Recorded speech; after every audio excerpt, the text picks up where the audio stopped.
বিশ্বকে জীবনের রঙে পূর্ণ করার পরে ঈশ্বর ইডেনের অত্যাশ্চর্য উদ্যান তৈরি করেছেন, প্রতিটি কোণে সৌন্দর্যে ভরপুর একটি স্বর্গ, পৃথিবীর বাকি অংশকে অনুপ্রাণিত করার জন্য বিমোহিত। তারপর ঈশ্বর সিদ্ধান্ত নিয়েছিলেন যে তার সৃষ্টির মুকুটটি এই সুন্দর বাগানটিকে উপভোগ করার এবং যত্ন নেওয়ার জন্য প্রথম মানব তৈরি করার সময় এসেছে। মাটির ধুলো থেকে মানুষটিকে ভাস্কর্য করা হয়েছিল, একটি ঐশ্বরিক নিঃশ্বাস তাকে জীবিত করে, তার চোখ তার নতুন বাড়ির বিস্ময়ের দিকে খোলে। আমি কোথায়? নতুন পৃথিবীতে স্বাগতম। ভগবান একটা উষ্ণ হাসি দিয়ে বললেন, তোমাকে মাটির ধুলা থেকে সৃষ্টি করা হয়েছে বলে তোমাকে আদম বলা হবে। এই বাগান উপভোগ করার জন্য আপনার। আমি শুধু জিজ্ঞাসা যে আপনি এটা পরিত্যক্ত দেখাশোনা। আমার নারীদের সম্মান করুন।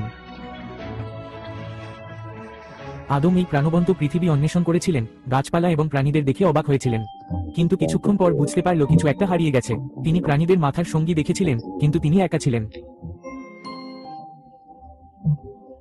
অ্যাডামস একাকিত্ব লক্ষ্য করে ঈশ্বর তার জন্য একজন সঙ্গী তৈরি করার সিদ্ধান্ত নিয়েছিলেন, যে কেউ বাগানে তার আনন্দ এবং জীবন ভাগ করে নেবে। ঈশ্বর আদমকে গভীর ঘুমে পতিত করেছিলেন, তার একটি পাঁজর নিয়েছিলেন এবং তা থেকে ইভকে তৈরি করেছিলেন। যখন অ্যাডাম জেগে উঠে ইভকে দেখে, তখন সে একটি তাৎক্ষণিক সংযোগ অনুভব করেছিল।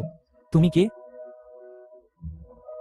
আমি ইভ, আমি আপনার সাথে এই বিশ্ব ভাগ করতে এখানে এসেছি। তারা দ্রুত অবিচ্ছেদ্য হয়ে ওঠে, বাগানটি অন্বেষণ করে, প্রাণীদের নামকরণ করে এবং একসাথে তাদের স্বর্গের যত্ন নেয়। জীবন ছিল নিখুঁত, আনন্দে ভরা এবং তারা যে সাহচর্য ভাগ করে নিয়েছিল, এবং ঈশ্বর তাদের অমর জীবনের উপহার দিয়েছিলেন, অসুস্থতা এবং মৃত্যু থেকে মুক্ত। যাই হোক, এই সুন্দর বাগানে একটি খুব বিশেষ গাছ ছিল যাকে বলা হয় ভালো এবং মন্দের জ্ঞানের গাছ। ঈশ্বর এটি সম্পর্কে একটি নির্দিষ্ট নিয়ম প্রতিষ্ঠা করেছেন, তবে জ্ঞানের গাছ থেকে নয়, কারণ এর ফল খাওয়া মৃত্যু নিয়ে আসবে।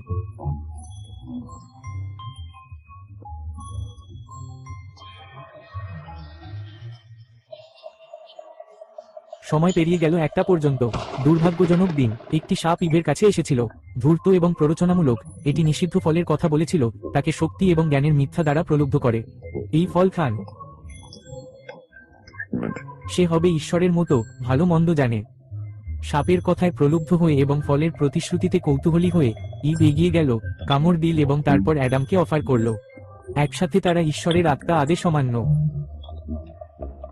সঙ্গে সঙ্গে তাদের অবাধ্যতার চোখ খুলে গেল। তারা ঈশ্বরের পদ্ধতির কথা শুনে প্রথমবারের মতো লজ্জা অনুভব করেছিল, বাগানের পাতার মধ্যে লুকানোর জন্য আড়মোড়া করেছিল। যাই হোক, ঈশ্বর তাদের খুঁজে পেলেন, তাদের ক্রিয়াকলাপ প্রকাশ পেয়েছে। তাদের পছন্দের পরিণতি ছিল গুরুতর এবং তাৎক্ষণিক। ঈশ্বরকে ছাড়তে হবে। এর বাইরে জীবন অনেক কঠিন হবে। আপনি যন্ত্রণা, সংগ্রাম এবং অবশেষে মৃত্যুর মুখোমুখি হবেন। একটি ভাগ্য সে এড়াতে পারে। এবং তাই আদম এবং ইভকে এডেন থেকে নির্বাসিত করা হয়েছিল, তাদের কাছে পরমদেশ হারিয়ে গেছে। তাদের নিজস্ব কর্মের মাধ্যমে তারা চ্যালেঞ্জের একটি বিশ্বের মুখোমুখি হয়েছিল, তাদের জীবন শ্রম এবং বেদনা দ্বারা চিহ্নিত। তাদের খাবারের জন্য তাদের কঠোর পরিশ্রম করতে হয়েছিল এবং ইভ যখনই তার সন্তানদের জন্ম দিয়েছিল তখনই প্রচণ্ড কষ্টের সম্মুখীন হতে হতো। সবচেয়ে সমালোচনামূলকভাবে তাদের অমরত্বের পূর্ববর্তী উপহার প্রত্যাহার করা হয়েছিল। তারা আর চিরকাল বাঁচবে না, বরং তাদের ভাগ্যে ছিল বয়স, অসুস্থ হয়ে পড়া এবং শেষ পর্যন্ত মারা যাওয়া। তবুও এই নতুন অস্তিত্বে তারা কখনোই হাল ছেড়ে দেয় না, একসাথে তাদের ভুলের মুখোমুখি হয়, স্থায়ী মানবিক চেতনা প্রদর্শন করে। তাদের সন্তান ছিল এবং তাদের মাধ্যমে পৃথিবীতে জীবন চলতে থাকে। তাদের গল্প আমাদের শেখায় যে পছন্দের স্বাধীনতা ভালোর জন্য ব্যবহার করা উচিত, মন্দের জন্য নয়। এবং পড়ে থাকা সত্ত্বেও আমরা আদম এবং ইভের মতোই উঠতে, বেড়ে উঠতে এবং ভালোবাসতে পারি। কারণ আমরা একা নই এবং আমরা যেখানেই থাকি না কেন ঈশ্বর আমাদের যত্ন নেন। মনে রাখবেন, এটি স্থিতিস্থাপকতার উপহার যা আমাদের সত্যিই বিশেষ করে তোলে।